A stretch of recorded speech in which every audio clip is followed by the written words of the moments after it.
ಸರ್ವರಿಗೂ ನಮಸ್ಕಾರ. ಇಂದು ಪ್ರಜಾವಾಣಿ ಪತ್ರಿಕೆ ಸೇರಿದಂತೆ ಎಲ್ಲ ಪತ್ರಿಕೆಗಳಲ್ಲಿ ಹಾಗೂ ನಿನ್ನೆ ರಿಪಬ್ಲಿಕ್ ಟಿವಿ ಸೇರಿದಂತೆ ಎಲ್ಲ ಟಿವಿಗಳಲ್ಲಿ ಒಂದು ವಿಷಯದ ಚರ್ಚೆ ನಡೆಯುತ್ತಾ ಇದೆ. ಅದೇನೆಂದರೆ ವಿಶ್ವ ಒಕ್ಕಲಿಗರ ಸಂಸ್ಥಾನ ಮಠದ ಕುಮಾರ್ ಚಂದ್ರಶೇಖರ್ ಸ್ವಾಮೀಜಿಗಳು ಆಡಿರುವ ಮಾತಿನ ಬಗ್ಗೆ ರಿಪಬ್ಲಿಕ್ ಟಿವಿಯಲ್ಲಿ ಮಾನ್ಯ ಶ್ರೀ ಎಸ್.ವಿ. ರಂಗನಾಥ್ ಅವರು ಸಾರ್ವಜನಿಕರ ಅಭಿಪ್ರಾಯ ತಮ್ಮ ಟಿವಿಯ ಮುಖಾಂತರ ಕೇಳಿದ್ದಾರೆ.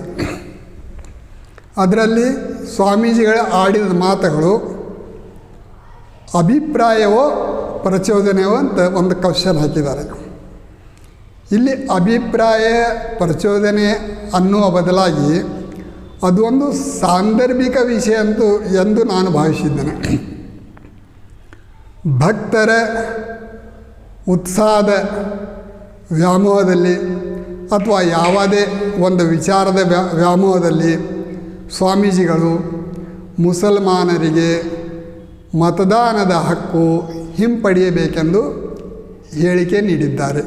ಆ ಹೇಳಿಕೆಯಿಂದ ಕೆಲವರ ಮನಸ್ಸಿಗೆ ನೋವಾಗಿತ್ತು, ನನ್ನನ್ನು ಸೇರಿದಂತೆ. ಆದರೆ ಅವರದೇ ಸಮಾಜದ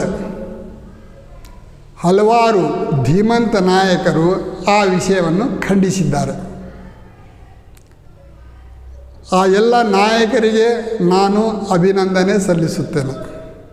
ಏಕೆಂದರೆ ತಮ್ಮ ಸ್ವಾಮೀಜಿಗಳು ಯಾವುದೇ ಒಂದು ಸಂದರ್ಭದಲ್ಲಿ ಹೇಳಿದ ಹೇಳಿಕೆಯನ್ನು ಅದಕ್ಕೆ ಪ್ರೋತ್ಸಾಹ ನೀಡದೆ ಅವರೇ ಖಂಡಿಸಿದ್ದಾರೆ. ಅವರಿಗೆ ನಾನು ಆ ಸಮಾಜಕ್ಕೆ ಮೊದಲು ಧನ್ಯವಾದಗಳು ಹೇಳುತ್ತೇನೆ. ಎರಡನೆಯದಾಗಿ, ಸ್ವಾಮೀಜಿಗಳು ತಮ್ಮ ಸಮಾಜದ ಹೇಳಿಕೆಗಳನ್ನು ಮನ್ನಿಸಿ ಅಥವಾ ಮುಸಲ್ಮಾನರ ಹೃದಯದಲ್ಲಿ ಅವರಿಗೆ ಇರುವಂಥ ಗೌರವವನ್ನು ಅರಿತುಕೊಂಡು ತಮ್ಮ ಹೇಳಿಕೆಯನ್ನು ಹಿಂಪಡೆದಿದ್ದಾರೆ. ಅಲ್ಲದೆ ಮುಸಲ್ಮಾನರಿಗೆ ಕ್ಷಮೆ ಕೇಳಿದ್ದಾರೆ. ಅದು ಅಲ್ಲದೆ ಈ ವಿಷಯವನ್ನು ಇಲ್ಲೇ ಮುಗಿಸಿ ಎಂದು ಮನವಿ ಮಾಡಿದ್ದಾರೆ.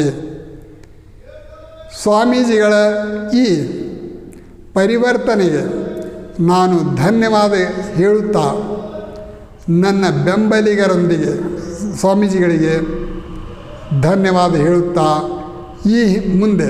ಇನ್ನು ಮುಂದೆ ನಾವು ಎಲ್ಲ ಸಮಾಜದವರು ಸೇರಿ ಪ್ರೀತಿಯಿಂದ ಬಾಳೋಣ, ಒಬ್ಬರಿಗೊಬ್ಬರು ಗೌರವದಿಂದ ಬಾಳೋಣ, ಆತ್ಮವಿಶ್ವಾಸದಿಂದ ಬಾಳೋಣ, ಇನ್ನೊಬ್ಬರಿಗೆ ತೊಂದರೆ ಆಗದಂತೆ ಬಾಳೋಣ, ಇನ್ನೊಬ್ಬರ ಕಷ್ಟದಲ್ಲಿ ಭಾಗಿಯಾಗೋಣ, ಅವರ ಸುಖದಲ್ಲಿ ಭಾಗಿಯಾಗೋಣ, ನಾವು ಎಲ್ಲರೂ ಒಂದಾಗಿ ಬಾಳೋಣೆಂದು ಆಶಿಸುತ್ತೇನೆ.